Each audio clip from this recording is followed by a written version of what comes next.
مساء الخير.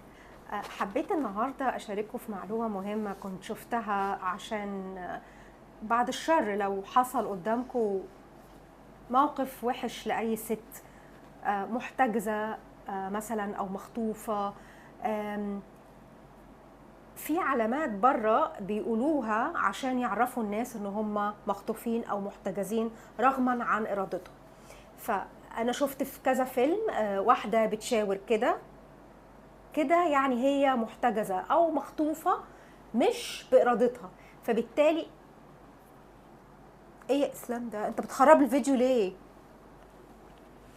فبالتالي تطلب 911، تطلب الطوارئ او الامرجنسي او البوليس في المدينه اللي انت في. اسلام انت بتقول ان يعني انت محتجز يعني؟ اه انت محتجز؟ اه ثواني يا جماعه، انا اسف، ثواني.